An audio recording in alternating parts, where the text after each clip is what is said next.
It's your boy, Bobo. I'm a recovered alcoholic addict, the real deal. This is Real Raw and Recovered. We have a topic right now that's probably a controversial topic, I would say. There's many people who have different opinions and views about this topic, but with support of the big book, with support of my personal experiences, and with a clear vision as to what part I'm supposed to play in the recovery of those addicts and alcoholics I cross paths with, it's got to be said. So we're going to talk about treatment centers and their effectiveness for the real alcoholic and addict, or their ineffectiveness for the real alcoholic or addict. I like to say first off, I am not against treatment. I'm not against LCDCs and counselors, and I see the need for them and the part they play in helping people resolve a lot of outside issues. They help people resolve issues that have absolutely nothing to do with drug addiction. They help them resolve issues that may play a part in the reason they initially started using, but once a person becomes a real alcoholic, having these issues resolved don't solve the alcoholic drug addict problem for the hopeless variety. The real alcoholic and the real addict does not need a reason because of outside circumstances to get high or to continue consuming against their own will to the death of them. So let's check out some of the stuff that William Silkworth, the psychiatrist that was the companion of Alcoholics Anonymous back in the 30s, on page XXVI, bottom paragraph. This is a statement written by Bill. It says, though we work out our solution on the spiritual as well as the altruistic plane, meaning selflessness, meaning the service of carrying the message and helping other alcoholics, the selflessness of the program is altruism. We work out our solution on the spiritual and the altruistic plane. We favor hospitalization for the alcoholic and the addict who is very jittered or befogged. In other words, we favor hospitalization and treatment for those who need some assistance in detoxing, clearing their head, getting the drugs and the alcohol and the chemicals out of the system. More often than not, it is imperative that a man's brain be cleared before he is approached, as he has then a better chance of understanding and accepting what we have to offer. And this is another place where I feel very strongly that counselors and clinical technicians and people like that aid the addict and the alcoholic in clearing the fog, resolving some of the issues, getting in touch with some feelings, discussing some things that them being a professional would maybe be easier for them to talk to them about. Maybe it's some things like molestation, maybe it's some of the trauma from poverty or some kind of childhood abuse or some kind of abuse, maybe in relationships. Maybe it's because of the trauma of being a minority in the country that has proven itself to not deal a fair hand across the board. Maybe it's because the person's parents was alcoholics and drug addicts, or maybe the person has underlying issues of mental health. We'll have to say something about that, because a person doesn't have to have bipolar, schizophrenic, manic depressive, PTSD, or these types of mental illnesses to be an addict or an alcoholic. So just because a person is an addict or an alcoholic doesn't mean that he has those illnesses.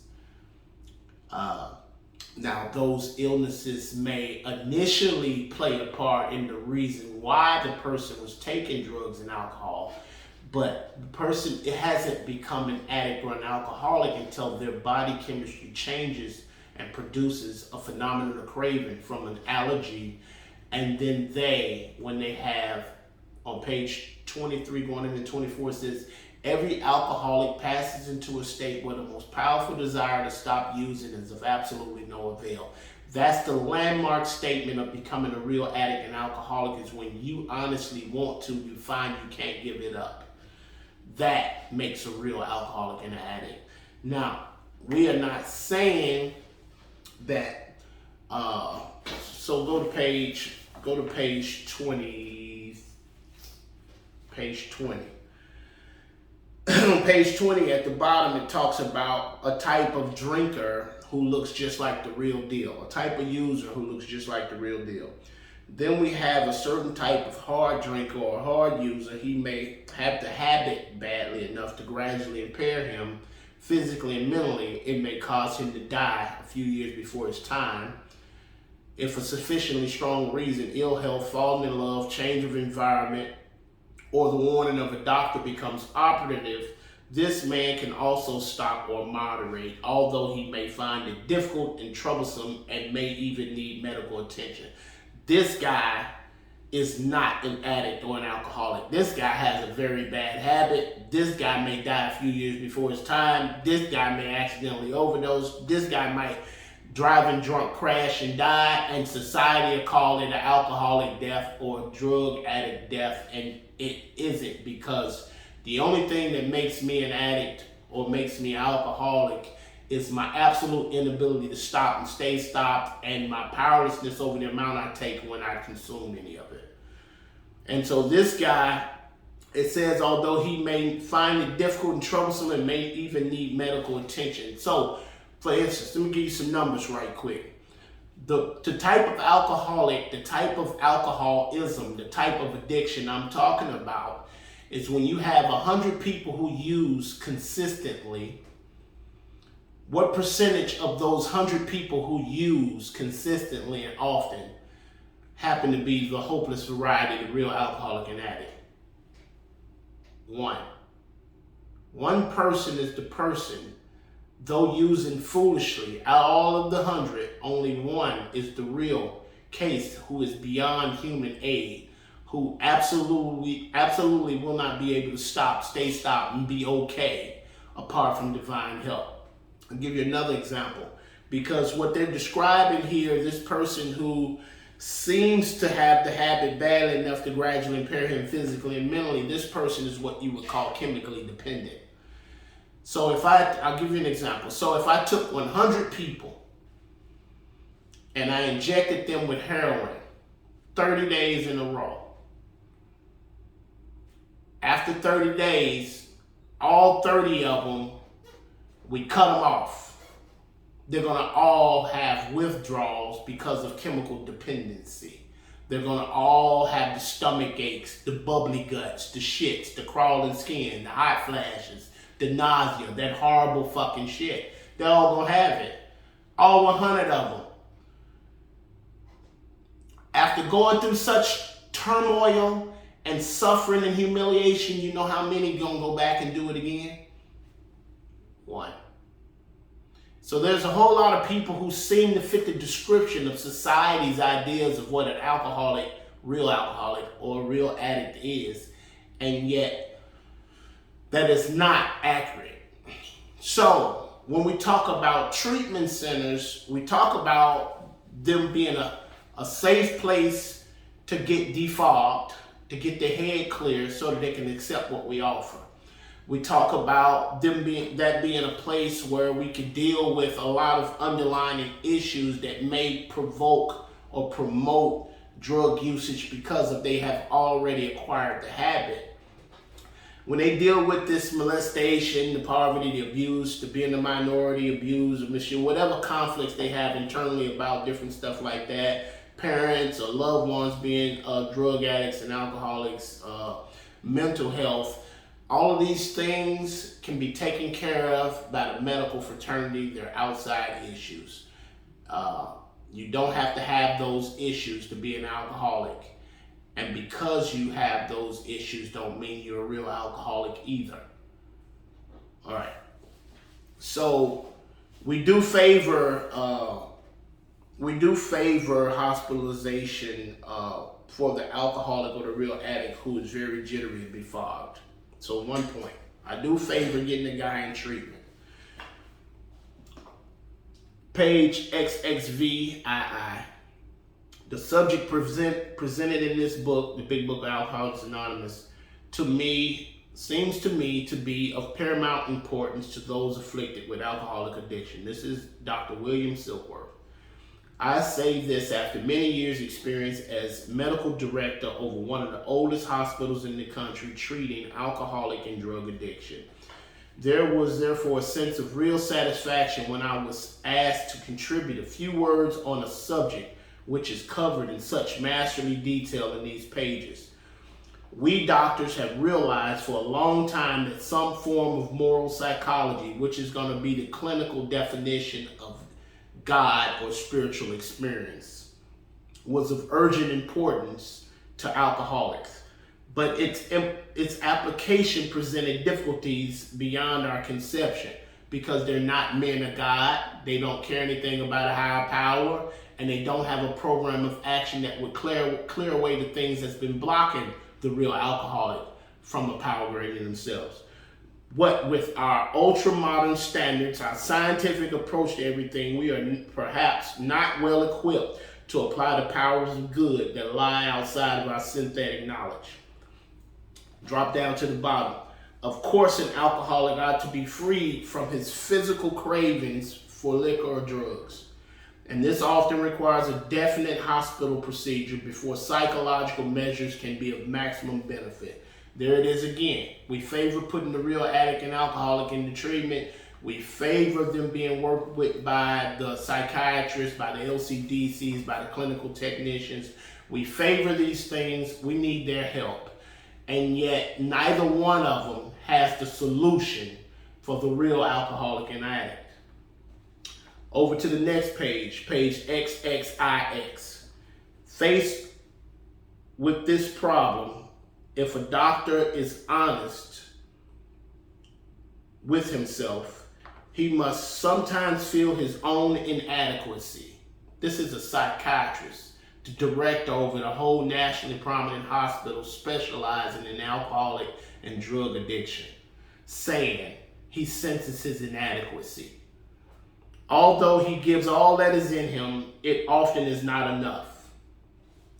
One feels that something more than human power is needed to produce the essential psychic change. Though the aggregates of recoveries resulting from psychiatric effort is considerable, we physicians must admit we have made little impression upon the problem as a whole. Many types do not respond to the ordinary psychological approach.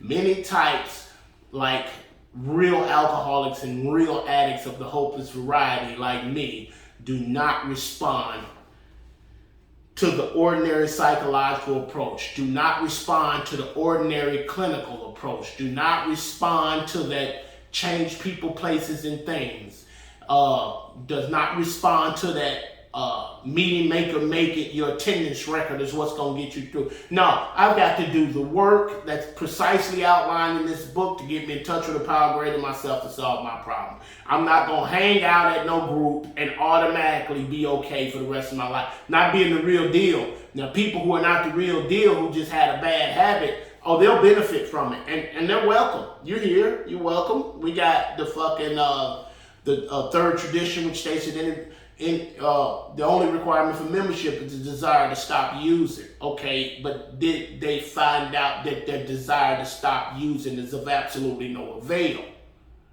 Because if they hadn't found out that their desire is of absolutely no avail, then they're not real alcoholics. They're just potential alcoholics. And, thank God that they found something that stopped them from heading in the direction they were heading in.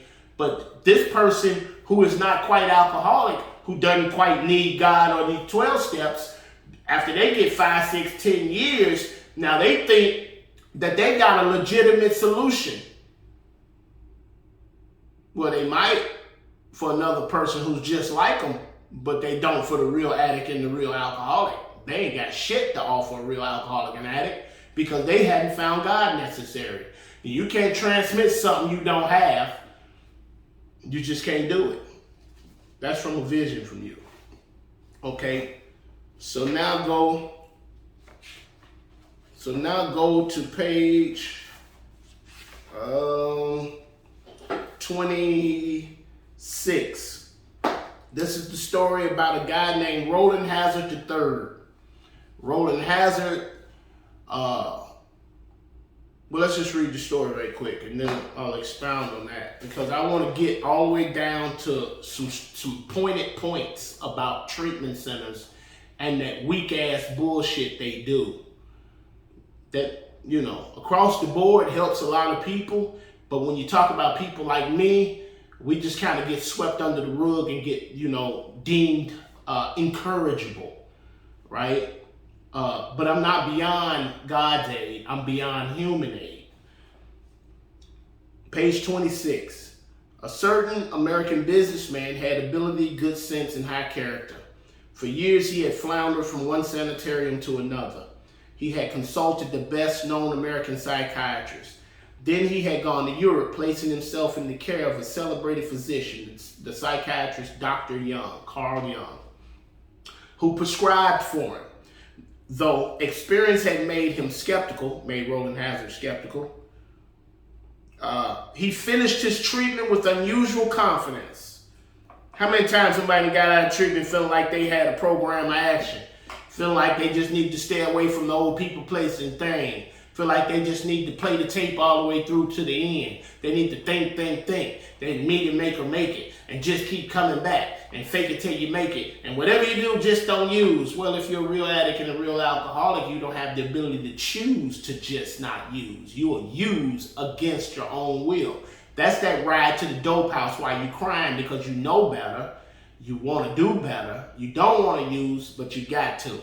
That's real dope fiend, real drug addict shit right there. You ain't been through that, you probably ain't as bad as us. So though experience had made him skeptical, he finished his treatment with unusual confidence. His physical and mental conditions were unusually good. Above all, he believed he had acquired such a profound knowledge of the inner workings of his mind and its hidden springs that relapse was unthinkable. Doesn't that sound like the type of stuff they teach you in most clinical treatment centers? Nevertheless, he was drunk in a short time. Hadn't you figured out yet 2 or 3 trips to the clinical treatment center that you hadn't forgot all the stuff they taught you about the effect of chemicals on the brain, how alcohol and drugs broke down, produce dopamines and endorphins and blah, blah, blah, blah, and you need to dodge it, and you need to make sure that you not angry, hungry, angry, lonely, tired, and blah, blah, blah, and you just need to stay away from this people. And the big book says any program of treatment that's focused on sheltering the sick man from temptation is destined to failure. You can send him to the Greenland ice caps, and an Eskimo will show up with a bottle of whiskey or a bottle of scotch and ruin the day. Says, nevertheless, he was drunk in a short time. More baffling still, he could give himself no satisfactory explanation for his fall. So after you go through a clinical treatment center that has absolutely no procedure or method of getting you through the 12 steps, which have proven to get men and women recovered from a seemingly hopeless state of mind and body. You went through the clinical treatment center. You learned you did all that little relapse prevention package shit. You've done all the little old, you've bought hook, line, and sinker how important it is to get you a support group and a fellowship, and you doing outpatient, all this shit, and then your ass go get high again, and you can't give yourself a reasonable explanation, a satisfactory explanation for your fall. You might want to consider that places like that ain't got nothing to offer you. So he returned to this doctor whom he admired and asked him point blank why he could not recover. He wished above all things to regain self-control. He seemed quite rational and well-balanced with respect to other problems. Yet he had no control whatever over alcohol. Why was this? And I want to tell you something else. This man was wealthy enough to be going and seeing psychiatrists on the other side of the world. So all them definitions about all drug addicts and alcoholics are under the bridge bums, that's another fucking lie. You ain't got to be financially impoverished to be a real alcoholic and addict. It's just another damn lie. He begged the doctor to tell him the truth, the whole truth, and he got it. In the doctor's judgment, he was utterly hopeless. Now we're talking about true definition of real hopeless alcoholism and drug addiction. He could never regain his position in society, and he would have to place himself under lock and key or hire a bodyguard if he expected to live long. That was a great physician's opinion. But this man still lives and is a free man. He does not need a bodyguard, nor is he confined. He can go anywhere on this earth where other free men may go without disaster, provided he remains willing to maintain a certain simple attitude. You know what he did? He left Europe, he came back to America, and he crossed paths with Bill and Bob and got recovered. Worked the 12 steps and got recovered. Had a spiritual experience and got recovered. Came to know his Creator and got recovered. And so now he doesn't have to avoid places and all that kind of stuff. He can go anywhere on this earth where other free men may go without disaster, provided he remains willing to maintain a certain simple attitude, as long as he's willing to stay connected to God as outlined in the program of recovery. Some of our alcoholic readers may think they can do without spiritual help. If you are a real alcoholic, real addict, you can't do without spiritual help and survive. If you are a hard drinker or a moderate drinker or a hard user or a moderate user who have not found out that you've lost the ability to choose, then, maybe you can do without spiritual help. If you have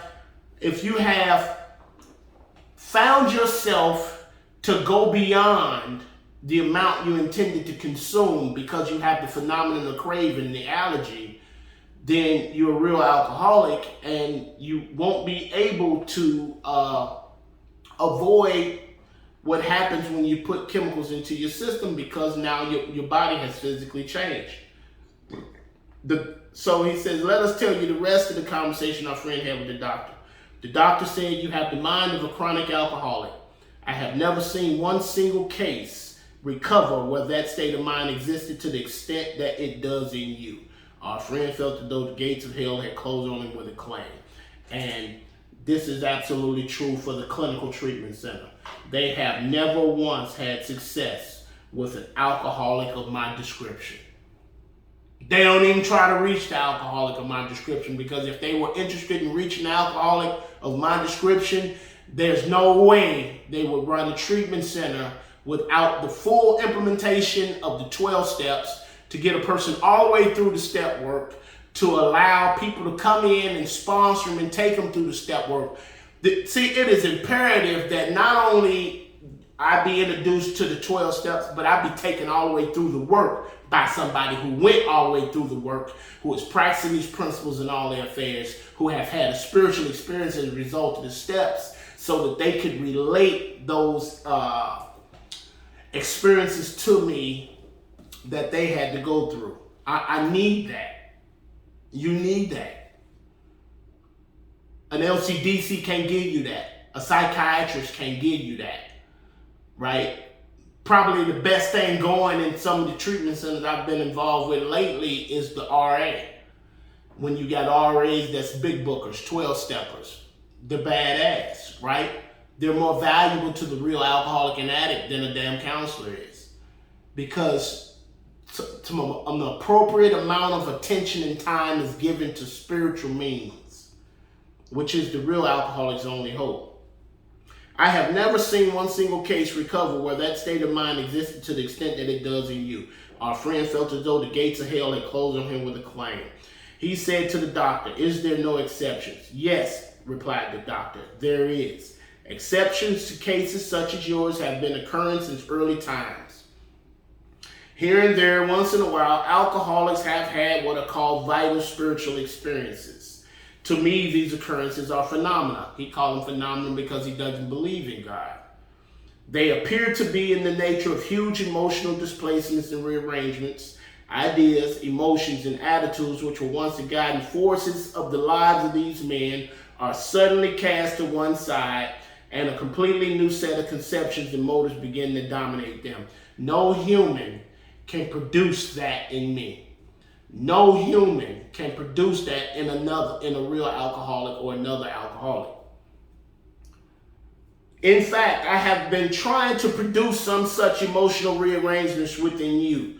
With many individuals, the methods which I employ are successful, but I have never been successful with an alcoholic of your description. So here we go again.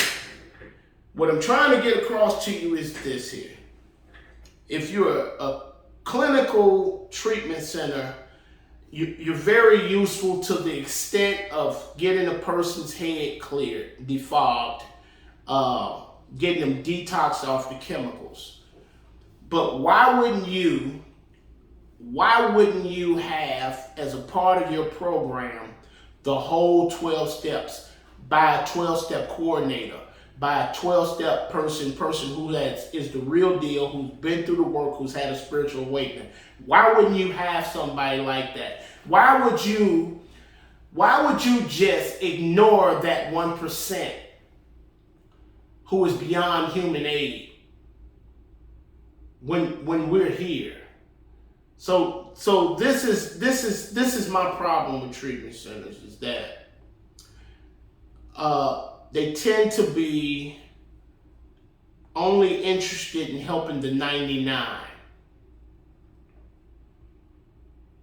So there spawns Real Raw and Recovered, who is interested in leaving the 99 and going after the 1. I don't want to just raise money to pay for somebody's treatment. And I'm not saying that they wouldn't go to a clinical treatment center, because they're useful in helping them deal with outside issues. They're useful in helping them resolve stuff about molestation, abuse. They're useful in helping them deal with other issues as far as mental health. And for the most part, though, for the real alcoholic, that's the end of the help. And the real alcoholic, needs to be introduced to a spiritual way of life. So Real Raw and Recovered will not only pay for treatment, pay for sober living, and hopefully be able to produce or give them transportation to get back into society and back to work. But if we sponsor you, we're assigning you a sponsor. If we sponsor you, not only are we assigning you a sponsor, you got to get through all the 12 steps before you get out of treatment. I don't think that a sick person, as sick as the alcoholic and addict is, should be having to try to pick a sponsor. They don't even know what to look for. That kind of problem shouldn't be on them. In the old days, the person with the problem didn't have to scout over the room all these fucking middle of the road people and try to figure out who had the real thing. The real alcoholic sought somebody to help. And so that's what Real Raw and Recovered is about. Like I said, I don't mean to be contentious. It's just that I'm completely aware of the fact that there's treatment centers out there that could give less than a damn about the real addict and real alcoholic. If they did care, then they would imply or place the 12 steps, 12-step program coordinator, or somebody who is experiencing a psychic change by reason of the 12 steps. Because here's the truth. We are sure that our way of life has its advantages for all. So the 12 steps would help everybody. Obviously, the real addict and the real alcoholic would definitely have to base his hope in a power greater than himself and work these steps as the drowning sees his life preservers. But everybody can benefit from the 12 steps. Everybody can benefit from having a relationship with a power greater than themselves. And why wouldn't you? Why wouldn't you do that? Right? Think about it. The 12 steps can help anybody.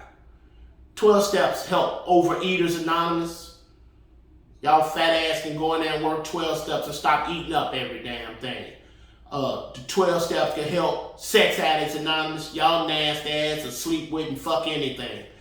The 12 steps will help you with that. Right? They got CA, you got DAA, you got Narcotics Anonymous, you got all these places have drawn the 12 steps from the Alcoholics Anonymous program and has applied these 12 steps to all these people with all these other issues So why in the hell would you have a treatment center that only has the clinical approach? I'll tell you why. Money. Money. So all of whom they claim to have helped comes out of the 99. It doesn't come from the real alcoholic and the real addict. The real alcoholic and the real addict is beyond human aid. And so if it's not God that delivers the real addict and the real alcoholic, then he is still in his cup. This has been Real Raw and Recovered. Subscribe. Share it with other people, especially if you know somebody that's suffering from real drug addiction and alcoholism. You see somebody that's continuing to use even though they've expressed a desire to stay stopped and they seem we can't. Don't give up on them, man. Don't give up on them. Turn them on to the channel. Tell them to start watching 1, 2, 3. Get them a book. I love y'all. Subscribe.